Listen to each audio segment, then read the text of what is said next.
ایسے لوگ بھی، یہ بخاری کی روایت ہے جو میں آپ کے سامنے پیش کی ہے. رب اشعث اغبر مدفوعا بالابواب لو اقسم علی اللہ، اگر اللہ پہ کوئی قسم ڈال دیں لابرہ، اللہ پھر پوری کرتا ہے، ان کی لاج رکھتا ہے پھر وہ، چونکہ بندے جو اس کے ہوتے ہیں. بغداد کا بازار تھا اور ایک حلوائی جو ہے وہ صبح صبح اپنی دکان سجا رہا تھا کہ ایک فقیر آ نکلا، لکڑی کے کھڑاؤں اس نے پہنے ہوئے تھے. تو کہا بابا جی آؤ ذرا بیٹھو. تو اس نے گرم گرم دودھ نکال کر کے بابا جی کو پیش کیا. صبح کا موقع تھا، اس نے پیا اور اللہ کا شکر ادا کیا اور اس کو بھی کہا تیرا بھی شکریہ، اور فقیر آگے چل پڑا. بازار کا منظر تھا، آگے ایک فاحشہ عورت اپنے دوست کے ساتھ، اپنے یار کے ساتھ سیڑھیوں پر بیٹھ کے موسم کا لطف لے رہی تھی. یہ آج کل جس طرح ہلکی ہلکی بوندا باندی ہو تو جی چاہتا نا کہ باہر آئیں اور منظر دیکھیں. تو ساون کی رت لگی ہوئی تھی، ہلکی ہلکی بوندا باندی تھی، تو سیڑھیوں پہ بیٹھ کے وہ موسم کا لطف لے رہے تھے کہ یہ فقیر اپنی موج میں بازار سے گزرا. تو لکڑی کے کھڑاؤں تھے، کیچڑ اڑ کے کبھی دائیں گرتا تھا کبھی بائیں گرتا تھا. ایک چھینٹا اڑا اور اس عورت کے لباس پہ جا گرا. اس کے پاس اس کا بیٹھا ہوا جو یار تھا اسے بڑا غصہ آیا، اٹھا اور آ کے فقیر کے منہ پہ تھپڑ مارا. فقیر بنے پھرتے ہو، چلنے کی تمیز بھی نہیں ہے، قیمتی لباس آیا کر دیا. فقیر نے آسمان کی طرف دیکھا اور ہنس کے کہا مالک تو بھی بڑا بے نیاز ہے، کہیں سے دودھ پلواتا ہے کہیں سے تھپڑ مرواتا ہے. حضرت داتا گنج بخش علی حجویری کشف المعجوب میں لکھتے ہیں فقیر اتنی دیر تک فقیر نہیں بنتا جب تک خدا کی رضا پہ راضی نہیں ہو جاتا. بلیا لوکی تینوں کافر کافر آکھن تو آہو آہو آگ، جب تک یہ کیفیت نہیں ہو جاتی فقیر فقیر نہیں بنتا. کہا مالک تیری بھی عجیب شانے، کبھی کہیں سے دودھ پلواتا ہے کہیں سے تھپڑ مرواتا ہے. یہ کہہ کے فقیر آگے چل پڑا. وہ عورت چھت پہ جانے لگی تو پاؤں پھسلا سیڑھی سے تو سر کے بل گری. چوٹ کوئی ایسی آئی کہ موقع پہ فوت ہو گئی. شور مچ گیا کہ فقیر نے کوئی بد دعا دی تھی آسمان کی طرف منہ کر کے، تو یہ قیمتی جان چلی گئی. فقیر ابھی بازار کے دوسرے کونے تک نہیں پہنچنے پائے تھے کہ پکڑ لیے گئے. لوگوں نے کہا فقیر بنے پھرتے ہو، حوصلہ بھی نہیں رکھتے ہو، کیا ہوا میاں؟ کہا تم نے بد دعا دی اور عورت کی جان گئی. کہا واللہ میں نے تو کوئی بد دعا دی تھی. کہا نہیں، تیری بد دعا کا کیا دھرا ہے. لوگوں نے جو ہے وہ ضد کی کہ تو نے کوئی بد دعا دی تھی تب ایسا ہوا ہے. جب لوگوں نے ضد کی نا، اس نے کہا اگر سچی بات پوچھتے ہو نا تو میں نے بد دعا کوئی نہیں دی. یہ اصل میں یاروں کی لڑائی ہے. کہا وہ کیا؟ کہا جب میں گزر رہا تھا تو میرے پاؤں سے چینٹا اڑا، اس عورت کے لباس پہ پڑا تو اس کے یار کو غصہ آیا، اس نے مجھے مارا، پھر میرے یار کو بھی غصہ آ گیا. تو کہا رب اشعث اغبر مدفوعا بالابواب لو اقسم علی اللہ لابر.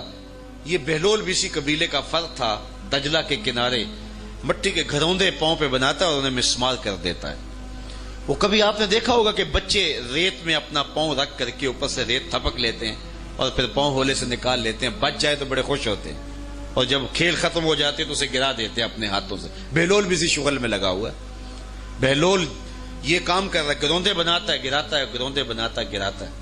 بادشاہ گزرا، پوچھا بہلول کیا کر رہے ہو؟ ہنس کے کہا جنت کے مکان بنا رہا ہوں. کہا بیچتے ہو؟ ہاں بیچتا ہوں. کتنے کا؟ 10 روپے کا، سیل لگائی ہوئی ہے. بادشاہ مسکرا کے گزر گیا. دیوانہ ہے، مجنوں ہے، اپنی موج میں لگا ہے. پیچھے سے ملکہ زبیدہ بھی آ رہی تھی، اس نے بھی دیکھا. کہا بہلول کیا کر رہے ہو؟ کہا جنت کے مکان بنا رہا ہوں. کہا بیچتے ہو؟ ہاں 10 روپے کا بیچتا ہوں. 10 روپے بادشاہوں کے لیے کیا ہوتے ہیں؟ 10 درم نکالے، اس کو دیا، اس نے دریائے دجلہ میں پھینک دی.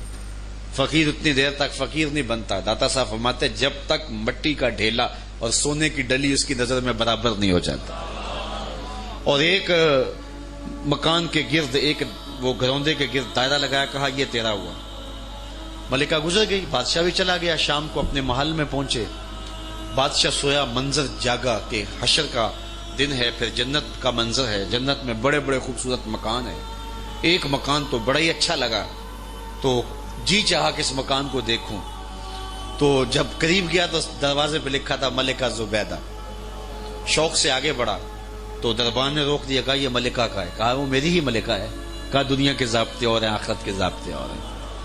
بادشاہ کی آنکھ کھل گئی، بے چین ہو گیا. ملکہ کو بیدار کیا. کہا تو کون سا نیک عمل کیا ہے؟ میں نے جنت میں تیرا یوں مال دیکھا.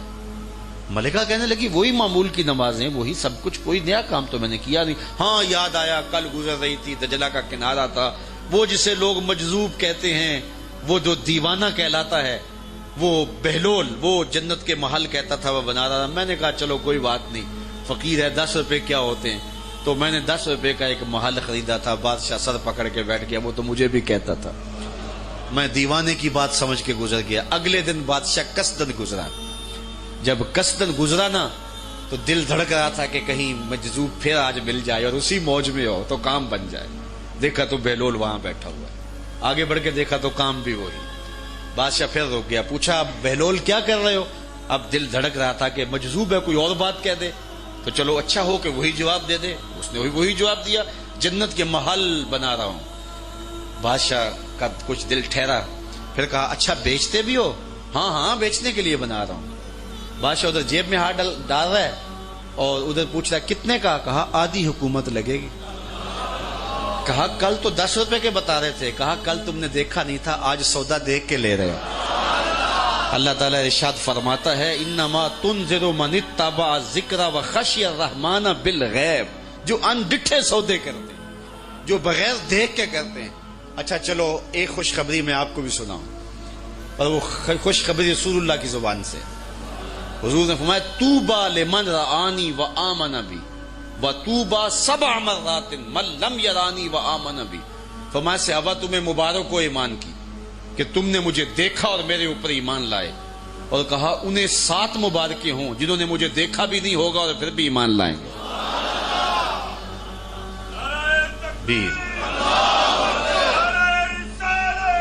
انما تنذر من اتبع الذکر وخشی الرحمن بالغیب فبشرہ بمغفرۃ واجر کریم. ان کو بشارت دے دیجئے بڑی عزت والے اجر کی اور خوشخبری بھی. تو جس اجر کو میرا رب بھی کریم کہہ رہا ہے وہ اجر کیسا ہوگا؟ تو یہاں تو لہجہ دم توڑتا ہے اور الفاظ ساتھ نہیں دیتے کہ اجر کریم کی کیا تعریف کریں جس اجر کو میرے رب نے بھی کریم کی صفت سے موصوف کر دیا ہے. انا نحن نحیی الموتى ونکتب ما قدموا وآثارهم وکل شیء احصیناہ فی امام مبین. بے شک ہم ہی تو مردوں کو زندہ کرتے ہیں اور ہم وہ سب کچھ لکھ رہے ہیں, وہ اعمال جو آگے بھیج چکے ہیں اور جو انہوں نے پیچھے چھوڑے ہیں, اور ہر چیز کو ہم نے روشن کتاب یعنی لوح محفوظ میں لکھ لیا ہوا ہے. اس کا ایک تو معنی یہی ہے جو معروف معنی ہے کہ جو لوگ کر رہے ہیں, جو لوگ آگے بھیجے ہوئے نیک اعمال جو پیچھے چھوڑے ہیں, پیچھے چھوڑنے والی ان کی اولادیں ہیں, ان کے صدقات جاریہ ہیں, ان کے نیک اعمال ہیں, تو وہ اللہ وہ بھی جانتا ہے. اس طرح برے آدمیوں نے جو برے فعل چھوڑے اور ان کی وجہ سے جو برائی ہوتی جا رہی ہے تو وہ سارے برے اعمال وہ اللہ فرمایا ہم لکھ رہے ہیں, اور جو تم آگے بھیجے وہ بھی ہم لکھ رہے ہیں. ایک معنی تو یہ ہے. لیکن ابن عاشور نے اس کا اور معنی بھی یہ کیا ہے. وہ یہ معنی کیا ہے کہ اللہ تعالیٰ اپنے محبوب کو کہتا ہے کہ محبوب عمل تبلیغ جاری رکھو, بنجر زمینیں ہی صحیح لیکن ہم کیا مردے زندہ نہیں کر دیتے. لیکن محبوب تم تبلیغ کرو تو مردوں میں بھی جان پڑ جائے گی, ان میں بھی زندگی کے آثار نمایاں ہو جائیں گے. وَكُلَّ شَيْءٍ أَحْصَيْنَاهُ فِي إِمَامٍ مُبِينٍ. اچھا پہلا رکوع مکمل ہوا. دوسرا رکوع میں صاحب یاسین کا تذکرہ ہے, اور یہ خلاصہ ہے پوری سورہ یاسین کا.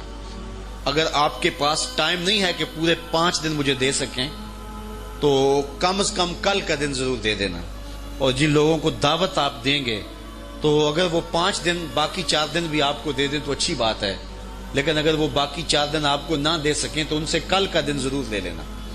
وہ مثال دی ہے ایک شخص کی, حبیب نجار, وہ جو ہے وہ ایک شخص تھا جو صاحب یاسین کہلاتا ہے.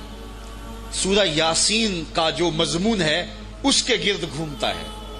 وہ ایک دیہاتی سادہ سا شخص, اور ایک بستی کے اندر اللہ کے فرشتادگان جب پیغام حق لے کے گئے اور لوگوں نے ان کو حق کی بات سننے کے بعد قبول کرنے کے بجائے ان کو سولی دینے کا فیصلہ کیا, تو پھر وہ اپنے مکان سے غریب آدمی نکلا اور اکیلے نے پوری قوم سے ٹکر لی, اور پھر لوگوں نے اس کی ٹکا بوٹی کر کے رکھ دی. پھر اس کی لاش سے جو آوازیں آئیں, قرآن جو ہے وہ اس شخص کی عظمت اور اس کی رفت کو جو ہے وہ دوبالا کرتا ہے, اور صاحب یاسین کا تذکرہ کل آپ سنیں گے تو آپ کی روح سرشار ہوگی. اور پھر جب سورہ یاسین کی تلاوت کرتے اس مقام پہ پہنچیں گے تو آپ کا دل گواہی دے گا کہ ہم اپنی ساری زندگی قرآن کی نوکری کے لیے لگا دیں, پھر جی چاہے گا کہ سویر بھی شام بھی دوپہر بھی کنڈی کھڑکائیں اور لوگوں کو کہیں آؤ کتاب اللہ کا درس سنا جائے کہ یہ کتنا بڑا کام ہے. اور اللہ تعالیٰ نے اس شخص کو کتنی تکریم دی, کتنی عزت دی. وہ سادہ سا دیہاتی شخص, بے نام شخص, جس کا کوئی نام بھی نہیں جانتا تھا اور اس معاشرے کے اندر اس کی کوئی اہمیت بھی نہیں تھی, لیکن جب وہ حق پہ آ کے کھڑا ہوا اور پھر اس کی بوٹیاں کی گئیں, پھر اس کی بوٹیوں سے جو صدا آئی, اللہ نے اس آواز کو بیان کیا کہ کیا لہجہ تھا اس کے صدا کا, اور اس کی آواز کا انشاءاللہ کل کے مضمون میں یہ سنیں گے. اللہ مجھے آپ کو اپنی رحمتوں کے حصار میں رکھے. الحمدللہ رب العالمین والصلاة والسلام علی اشرف الانبیاء والمرسلین. میرے مالک اٹھے ہوئے ہاتھ پھیلی ہوئی جھولیاں رحمات سے بھر دے, من میں چراغاں کر دے, باطن میں روشنیاں ڈال دے, ظاہر باطن کی پاکیزگی اور خیالوں کی طہارت دے دے. اٹھے ہوئے ہاتھ خالی نہ رہیں, پھیلی ہوئی جھولیاں کرم سے بھر دے. تو کریم ہے, ہم سب کے حال پہ رحم فرما.